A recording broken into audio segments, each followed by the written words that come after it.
আজ আমরা অত্যন্ত ক্ষুব্ধ, হতাশ এবং একই সাথে একটি ফ্যাসিবাদী সংস্কৃতির পুনরাবৃত্তি দেখে উদ্বিগ্ন হয়ে আপনাদের সামনে উপস্থিত হয়েছি।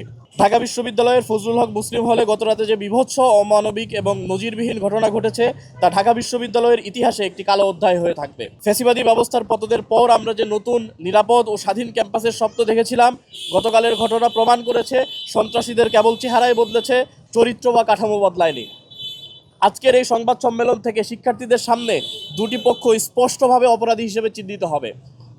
প্রথমটি হচ্ছে স্বৈরাচারী আচরণকারী প্রভোস্ট অধ্যাপক ডক্টর ইলিয়াস আল মামুন, এবং দ্বিতীয়টি হচ্ছে ক্যাম্পাসের নব্য ছাত্রলীগে পরিণত হওয়া ছাত্রদল। ঘটনার সূত্রপাতের দিকে যদি আমরা যাই, তাহলে আমরা দেখব হলের খাবারের মানসহ সার্বিক অব্যবস্থাপনা নিয়ে যৌক্তিক সমালোচনা করে ফেসবুকে একটি পোস্ট দেওয়ার অপরাধে একজন আবাসিক শিক্ষার্থীকে নিজের রুমে ডেকে নেন ফজলুল হক মুসলিম হলের প্রভোস্ট অধ্যাপক ডক্টর ইলিয়াস আল মামুন। রুমে ঢোকার পর ওই শিক্ষার্থীর কাছ থেকে জোরপূর্বক মোবাইল ফোন কেড়ে নেওয়া হয়। এরপর প্রভোস্ট তার অনুগত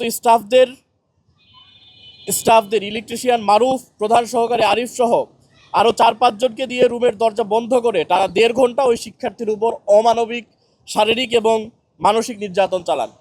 ছাত্রত্ব ও সিট বাতিলের হুমকি, সাইবার মামলা দেওয়ার ভয় দেখিয়ে প্রভোস্ট নিজ হাতে একটি মিথ্যা স্ক্রিপ্ট লিখে ওই শিক্ষার্থীকে দিয়ে জোরপূর্বক সিগনেচার করিয়ে নেন। আপনারা পরবর্তীতে যে ভিকটিম, তার বক্তব্য মিডিয়াতে আপনারা দেখেছেন। সেই জোরপূর্বক দেওয়া জবানবন্দিতে লেখানো হয় যে ফজলুল হক মুসলিম হল সংসদের ভিপি, জিএস এবং এজিএস এর প্ররোচনায় সেই পোস্ট দিয়েছে। ভয়ের চোটে এবং ট্রমায় শিক্ষার্থী যখন কাঁদছিল, তখন তাকে এই ঘটনা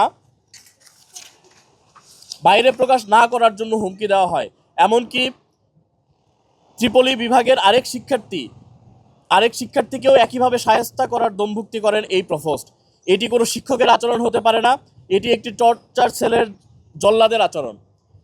সিসিটিভি ফুটেজ দিয়ে যখন আমরা দাবি জানিয়েছি, তখন যে ঘটনাগুলো ঘটেছে সেটি হচ্ছে এই ঘটনার ভিকটিম শিক্ষার্থী এবং হল সংসদের প্রতিনিধিরা প্রভোস্ট ও জড়িত কর্মচারীদের বিচার চেয়ে সিসিটিভি ফুটেজ দেখার দাবি জানান। আপনারা জানেন যে কোনো ঘটনায় সিসিটিভি ফুটেজ একদম নিরপেক্ষ একটি গল্প বলে দিতে পারে।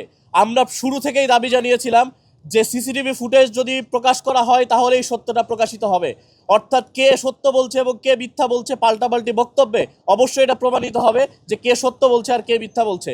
কিন্তু দুঃখজনকভাবে আমরা লক্ষ্য করলাম যে যখন আমরা ন্যায়সঙ্গত এই দাবি করেছি, সিসিটিভি ফুটেজের দাবি করেছি, তখন তারা বারবার টালবাহানা দেখিয়ে তারা এই সিসিটিভি ফুটেজ দিতে বারবার কার্পণ্য করেছে। এবং 5 ঘন্টা আন্দোলন চলার পরও তারা ঠিক কোন ভয়ে সিসিটিভি ফুটেজকে আটকে রেখেছিল সেটি আমাদের কাছে বোধগম্য নয়।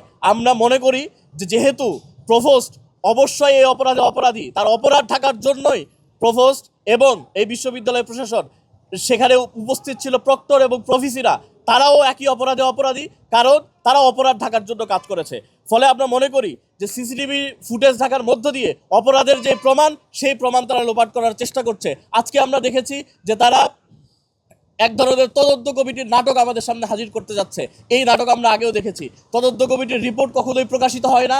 3 মাস 4 মাস আগে যেই তদন্ত কমিটিগুলো ফর্ম করা হয়েছে, সেটার কোনো রিপোর্ট এখন পর্যন্ত পাবলিশ করা হয়নি। এবং যেই প্রশাসন অপরাধকে ঢাকতে চায়, যেই প্রশাসন অপরাধের সাথে জড়িত, সেই প্রশাসন কি তদন্ত করবে, এই বিষয়ে আমরা আজকে প্রশ্ন রেখে যেতে চাই।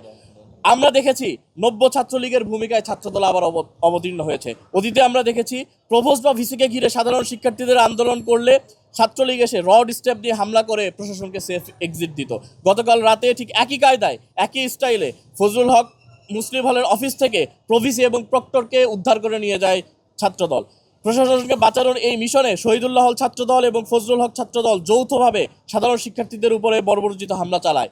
এই সন্ত্রাসী হামলায় ফজলুল হক হলের ভিপি খন্দকার মোহাম্মদ আবু নাইম, জিএস ইমামুল হাসান, পাঠকক্ষ সম্পাদক মোহাম্মদ তায়েফ ছাড়াও মুজিব হলের জিএস আহমেদ আল সাবা, শহীদুল্লাহ হলের সমাজসেবা সম্পাদক সাজু মিয়া মারাত্মকভাবে আহত হন। শ্বাসকষ্ট সহ গুরুতর আহত অবস্থায় ইমামুল হাসান সহ অসংখ্য শিক্ষার্থী হসপিটালে এখনও ভর্তি রয়েছেন।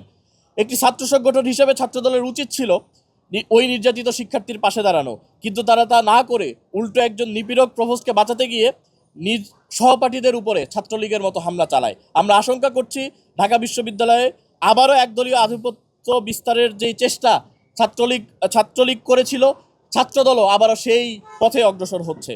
ফ্যাসিবাদী ব্যবস্থার পতনের পর শিক্ষা প্রতিষ্ঠানগুলোতে নিজেদের একচ্ছত্র আধিপত্য প্রতিষ্ঠার লক্ষ্যে ছাত্রদল নব্য ছাত্রলীগের ভূমিকা অবতীর্ণ হয়ে দেশব্যাপী নজিরবিহীন ত্রাসের রাজত্ব কায়েম করেছে।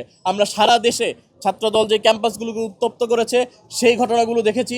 প্রত্যেকটি জায়গায় মিডিয়ার সামনে, ক্যামেরার সামনে তারা শিক্ষার্থীদের উপর আক্রমণ করেছে, আমরা দেখতে পেয়েছি। ঠিক সেটারই ধারাবাহিকতায় তারা ঢাকা বিশ্ববিদ্যালয়ের এই ক্যাম্পাসকেও অস্থিতিশীল করতে চায়, অশান্ত করতে চায়।